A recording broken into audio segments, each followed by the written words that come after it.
Hello বন্ধুরা, কেমন আছেন? নিশ্চয়ই ভালো আছেন। আবারও চলে এসেছি নতুন একটা ভিডিও নিয়ে। আর কিছুদিন থেকেই একটু বৃষ্টি হচ্ছে, আর সেজন্য আমার ছাদ বাগানটা দেখতেই পাচ্ছেন ভেজা ভেজা আছে। তো সকালবেলা আপনাদেরকে দেখাচ্ছি যে আমার বাগানের কি অবস্থা। কয়দিন থেকেই কিন্তু গাছে জল দেওয়া আমার দরকার পড়ছে না, কারণ বৃষ্টি হচ্ছে অল্প স্বল্প, যাই হোক ঝড়ঝাপটাও হচ্ছে। মাঝে মধ্যেই আকাশ কালো হয়ে যাচ্ছে আর এরকম ঝড় হচ্ছে। আর আমার একটু ছাদটা একটু এলোমেলো হয়েছে, আর গাছে তো জল দেওয়ার প্রয়োজন পড়ছে না, কিছু কিছু গাছে অনেকটা বেশি পরিমাণে জল হয়ে যাচ্ছে। তো যাই হোক, যেরকমই হোক, এইভাবেই চলছে ছাদ বাগান। সব সময় তো ছাদ বাগান একরকমভাবে চলে না, আমরা যেটা চাই সেটা হয়তো অনেক সময় পাই না। তো এভাবে মানিয়ে নিয়েই আমাদেরকে কিন্তু এই কাজগুলো করে যেতে হবে। সকালবেলা ছাদ বাগানে এসেছি ছাদটাকে দেখতে, আর একটা কাজ করতে, যেটা হচ্ছে এই যে এইখানে একটা ডাঁটার গাছ হয়েছে, যেটা আমার আজকে রান্নাতে দিয়ে দিব। তো সেজন্য এটাকে তুলেই নিলাম। সেদিনকে তুলিনি, কারণ সেদিন শুধু শাকটাই তুলেছিলাম, তো আজকে এটা তুলে নিলাম। তার সাথে সাথে এই যে একটা ঢ্যাঁড়স যেটা বড় হয়ে গেছে সেটাকেও তুলে নিলাম। আর এখানে দেখলাম দুটো উচ্ছে বড় হয়েছে, তো সেটাকেও তুলে নিলাম। জাস্ট এইটুকু কাজ করতেই আমি এসেছি, ছাদটাকে দেখতে এসেছি। আর এই যে এই জিনিসগুলো যেহেতু বড় হয়ে গেছে, তো এগুলো সব তুলে নিয়ে আবার রান্না শুরু করে দিব। আর রান্না করতে করতে একটা ভাবলাম যে শাক রান্না করব। আর শাক রান্না করার জন্য আমাকে বাজার থেকে আজকাল শাক কিনতে হয় না, কারণ আমার ছাদ বাগানেই যেভাবে এখানে ওখানে অনেক ধরনের শাকই হচ্ছে। আর বর্ষাকাল যেহেতু পড়েই গেছে, সেজন্য শাক পাতাগুলো একটু ভালোই বেড়ে উঠেছে। এখানে কলমি শাকটা আমার এরকম কচি কচি পাতা বেরিয়েছে, আবার কিছু কিছু শাক দেখছি একটু খারাপও হয়ে গেছে, তো সেগুলোকে তুলতে তুলতেই সেগুলোকে বাছাইও করে নিলাম। তাহলে এই ডালগুলো যেহেতু পুরনোই ছিল, নতুন বীজ থেকে হয়নি, এগুলো পুরনো ডাল থেকে শাকগুলো বেরিয়েছে, তো একটু খারাপ হয়েছিল। তো এখন আমি এটাকে তুলে নিয়ে বাছাই করে নিচ্ছি। তো একটু বড় করে ডাল তুলে নিচ্ছি, যাতে করে পরবর্তীতে এই ডাল থেকে যখন শাক বেরোবে সেটা ভালো হয়। তো দেখছেন যে একসঙ্গেই কিন্তু আমি দুটো কাজ করে নিলাম। আগেও আপনাদের সঙ্গে শেয়ার করেছি যে আমি আমার যে বাগানের কাজগুলোকে একটু সহজভাবে করার জন্য কিভাবে কাজ করি, একসঙ্গেই দুটো কাজ করার চেষ্টা করি। এই জায়গাটায় যেহেতু কলমি শাক লাগিয়েছি, আর এটা যাতে আরেকটু ভালোভাবে বাড়ে, সেজন্য আমি এই শাকগুলো তুলে নিলাম, তাহলে কিন্তু আরও বেশ ঘন হবে। আর এখানে লাউয়ের পাতাগুলো দেখছি নিচের দিক থেকে একটু খারাপ হতে চলেছে, আর গাছটাকে একটু বড় করতে হবে, সেই জন্য আমি বড় পাতাগুলো নিচ থেকে তুলে নিচ্ছি। তাতে করে কি হবে, এই যে মাটিটা, নিচের যে মাটিটা ঢেকে যাচ্ছে পাতার জন্য, সেই মাটিটা একটু খোলা হবে। আর মাটিটা খোলা থাকলে হাওয়া বাতাস সব কিছু পাবে, সেজন্য নিচের দিকে পাতাগুলো কিন্তু আমাদেরকে এরকমভাবে তুলে ফেলতে হবে। তো আমার এখানে শাকও হয়ে গেল, লাউ শাক। এখানে আমি মিশালি শাক নিচ্ছি। আর ছাদ বাগানে তো মিশালি শাক বলতে বিভিন্ন ধরনের যে শাক পাতা, এই যে আলুর শাক হয়েছে, এই আলুর শাক, কলমি শাক, তারপরে লাউ পাতা, কুমড়ো পাতা, বিভিন্ন রকমের যে পাতাগুলো আছে সেগুলো কালেক্ট করলেই কিন্তু অনেক শাক পাতা হয়ে যায়। এখানে মিষ্টি কুমড়ার যে গাছটা, আমি এখানে লিলি ফুলের গাছের উপর দিয়ে এটাকে ছড়িয়ে দিয়েছি, যাতে করে এটাকে আলাদা করে সাপোর্ট দেওয়ার জন্য কোনো মানে কিছু না লাগে। তো এইভাবে করছি, যাতে করে আমাদের কাজটা সুবিধা হয়। এখানে পুঁইয়ের পাতাগুলোর গোড়ার থেকেও আমি পাতাগুলো নিয়ে নিচ্ছি, একটু খারাপও হয়ে যাচ্ছে, আর মাটিটাকেও একটু একটু খুলে দিলাম, মানে জায়গাটাকে একটু খোলামেলা করে দিলাম। এখানেও একটা লাউয়ের গাছ হয়েছে, আর মিষ্টি আলুর যে পাতাগুলো সেগুলো আবার নতুন করে ছড়িয়ে পড়েছে, তাই জন্য এখান থেকেও লাউয়ের দুটো পাতা নিয়ে নিচ্ছি। তো লাউয়ের পাতাগুলো দেখেই বুঝতে পারছেন কতটা সুন্দর গাছটা এখন হয়েছে। আর এই যে মাটিতে এই যে এখানে গ্রো ব্যাগটা তৈরি করেছি, সেটাও কিন্তু আমি যেভাবে এখন তৈরি করি আপনাদেরকে দেখাই মাঝে মধ্যে যে গ্রো ব্যাগগুলো তৈরি করা, এখানেও কিন্তু প্রচুর পরিমাণে বাগানের যে ডালপালা যেগুলো গাছ এখন মরে যাচ্ছে বা দরকার পড়ছে না সেগুলো দিয়ে আবার কিচেনের যে সবজির খোসা সব দিয়েই তৈরি করা। আর এভাবেই দেখুন কত ভালো হচ্ছে। এই যে পুঁই গাছগুলো লাগিয়েছিলাম আপনাদের সঙ্গে শেয়ারও করেছিলাম নিশ্চয়ই, আর সেগুলো এখন সুন্দরভাবে বেড়ে উঠছে। তো নিচের দিকের পাতাগুলো নষ্ট হয়ে যাবে, সেই জন্য আমি এই পাতাগুলো তুলে নিচ্ছি। আজকে মিশালি শাকে এই পুঁই পাতাও দিয়ে দিব। তো এভাবে আমার কিন্তু প্রচুর মানে শাক হয়ে যাচ্ছে। চেষ্টা করলে আরও অনেক হতো, কিন্তু আমাদের যতটা লাগবে ততটাই আমাকে তুলতে হবে। আর বাগান থেকে আমি রান্নাঘরে চলে গেছিলাম, আর তারপরে রান্না বান্না সেরে নিয়ে এসেছি সবজির খোসা ছাদ বাগানে। আর এই সবজির খোসাগুলোই আবার ছাদ বাগানে দিয়ে দিব। এইভাবে রান্নাঘর আর ছাদ বাগানের আমি কানেক্ট করি। একটা বন্ধু আমাকে বলেছিল যে আমার দুব্বা ঘাসের যে জায়গাটা সেটা দেখবেন, তো সেই জন্য আমি আপনাকে শেয়ার করছি। এই যে জায়গাটা যেখানে আমার দুব্বা লাগানো আছে, একটা ফুলের টবেই লাগা আছে, এটা করবী ফুলের টবে।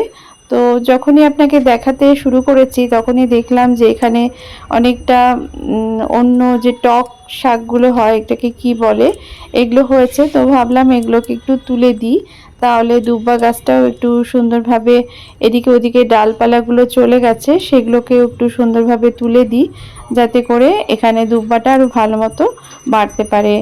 আসলে একটু যত্ন করলে দুব্বাগুলো কিন্তু খুব সুন্দরভাবে বেড়ে উঠতে পারে, কিন্তু মাঝে মধ্যে আমি এখান থেকে তুলে দিই অনেক সময়, যেহেতু গাছটা যদি খারাপ হয়, ফুল যদি কম দেয়।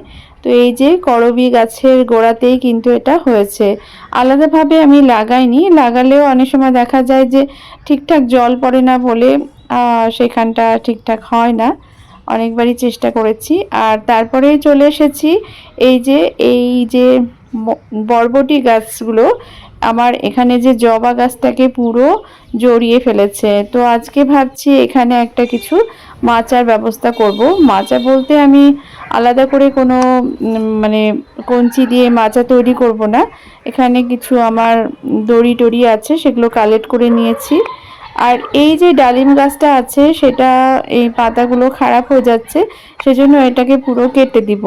এটা আগেই করতে হতো, কিন্তু আমার এটা করা হয়নি। তো আজকে এটাকে কেটে দিচ্ছি, পুরো ডালপালাকে অনেকটাই কেটে দিয়ে এটা পরিষ্কার করে নেব।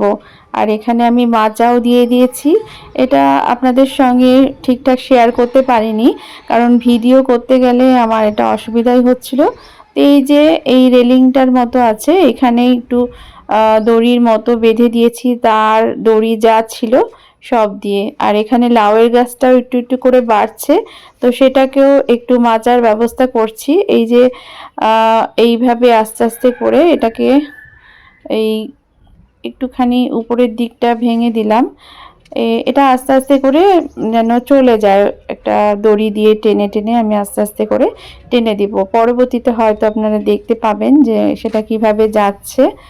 তো চেষ্টা করি অল্প অল্প করে মাচাগুলোকে তৈরি করার। মাচা করার সেরকমভাবে ব্যবস্থা বা সেরকমভাবে করা হয় না, তবে চেষ্টা করি। এই যে এখানেও যেমন কুমড়ো গাছটা আছে, সেখানেও এইভাবে একটা খাঁচা আছে, সেই খাঁচাটাকে রেখেছি। আর এটার সঙ্গে বেঁধে এইদিকে একটা রেলিং আছে, সেই রেলিংটার সঙ্গে এরকম তার দিয়ে বেঁধে নিয়েছি, যাতে করে একটু এইটার উপর দিয়ে এই ডালগুলো আসতে পারে। এখানে দেখুন পুদিনা গাছটা এখন বেশ পাতা বেরিয়ে গেছে, এটা খুব তাড়াতাড়ি কিন্তু পাতা বেরিয়ে যায়।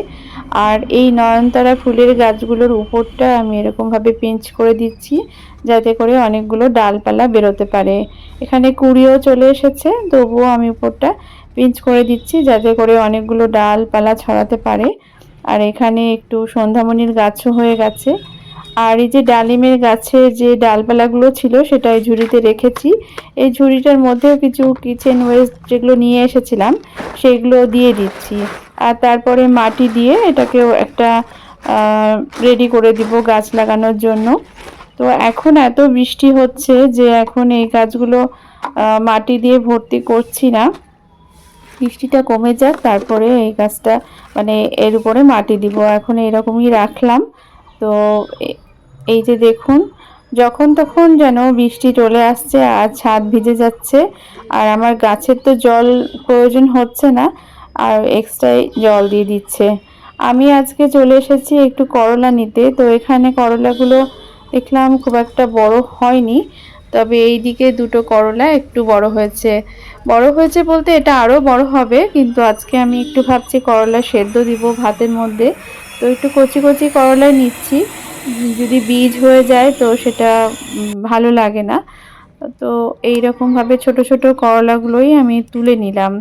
তো যদি ছাদ বাগান করি তাহলে কিন্তু আমরা টুকটাক এরকম সবজি কিন্তু পেয়েই যাই। তো একটু ধনেপাতাও লাগবে, সেই ধনেপাতাটাও নিয়ে নিলাম মাছের ঝোলের জন্য, ভালোই লাগে পাতলা মাছের ঝোলের মধ্যে। এই তো আমার করলা সেদ্ধ করার জন্য নিয়ে এসেছি, আর তার সাথে একটু ধনেপাতা রান্নার জন্য। আর এই যে সবজির খোসা দিয়ে এটা তৈরি করছিলাম। তো এর মধ্যে কিছু আরও যে ফুলের যেগুলো মরে গেছে সেগুলো তোলা হচ্ছিল না বৃষ্টির জন্য। আসলে ছাদ বাগানে সবসময় আসছিও না, গাছে জল দেওয়াও নেই বলে একটু আলসেমিও করছি। তো এই যে ফুলগুলো যেগুলো শুকিয়ে গেছে সেগুলো তুলে নিলাম। আর এই যে এখানটা দেখছি যে বৃষ্টির জন্য এই জলের সঙ্গে সঙ্গে কিছু মাটিও চলে যাচ্ছে। তো আমি ভাবলাম একটু পরে তো আবার বৃষ্টি আসবে, তো যতটা পারা যায় মাটিগুলো যেন না যায়, সেজন্য এই জায়গাটা এই যে দেখুন ছাদ দিয়ে নিচ্ছি। এইভাবেই কিন্তু আমাদের মাটিটাও কিন্তু বৃষ্টির সঙ্গে সঙ্গে চলে যায়। একজন বন্ধু বলছিলেন যে কতটা মানে সবজির খোসা দেওয়াতে গ্রো ব্যাগের মধ্যে তো সারটা চলে যায় কিনা। তো যায় তো অবশ্যই, কারণ সবজি খোসা দেওয়ার পরে সেই যে লিকুইডটা হয়তো বেরিয়ে যেতে পারে, কিন্তু আমরা এটা করলে পরে হয়তো কিছুটা বেরিয়ে যায়, কিন্তু কিছুটা সার তো আমরা অবশ্যই পাবো। কারণ হচ্ছে এইভাবেই আমি করি, আর তাতে দেখি যে মোটামুটি ভালোই হয়। কিছু তো যাই আর কিছু তো থাকে, সেজন্য সেটাকে নিয়ে আফসোস করলে চলবে না। যতটা থাকে, কারণ প্রকৃতির সঙ্গে তো কারো যুদ্ধ করলে চলবে না, প্রকৃতি প্রকৃতির মতো করবে, হবেই। আর আমরা এভাবেই নিজেকে প্রত্যেক দিন এরকমভাবেই করে যাব। তো ওই যে আমার ফুলগুলো এরকম কুড়ি দিয়েছে, প্রচুর মানে ফুল হবে। প্রতিদিনই পুজোর ফুল এই গাছগুলো থেকেই পাওয়া যায়। গরম পড়তেই টগর ফুলের এই যে গাছটা বেশ সুন্দরভাবে বেড়ে উঠেছে আর অনেক কুড়ি দিয়েছে। আর এই যে এখানেও হলুদ ফুলগুলো, এগুলো অ্যালামন্ডা ফুলই বলে, যেগুলো অনেক কুড়ি হয়েছে। আর এখানে একটা গোলাপিও আছে, অ্যালামন্ডা দূরে দেখা যাচ্ছে, সেটাও আস্তে আস্তে কুড়ি হতে শুরু করেছে। তো ছাদ বাগানে অনেক সময় হয়তো মনে হতে পারে যে ক্ষতি হচ্ছে, আবার কিছু কিছু সময় কোনো কোনো গাছে বেশ ভালোই ফলন দেয়। সেজন্য আমি সবশেষে যেটা আপনাদের বলবো, যারা ছাদ বাগান করছেন আমার মতো, তারা এসব চিন্তা না করে ছাদ বাগানের ক্ষতি লাভ, আপনারা নিজের আনন্দে ছাদ বাগান করুন আর ভালো থাকুন। দেখবেন ভালো লাগবে, অনেক কিছু শিখতে পারবেন। আমিও যেমন শিখছি, আপনারাও এখান থেকে অনেক কিছু পাবেন। আর এই যে দেখতে পাচ্ছেন আকাশ মেঘ করে এসেছে, আমাকে এখন যেতে হবে। তো টাটা।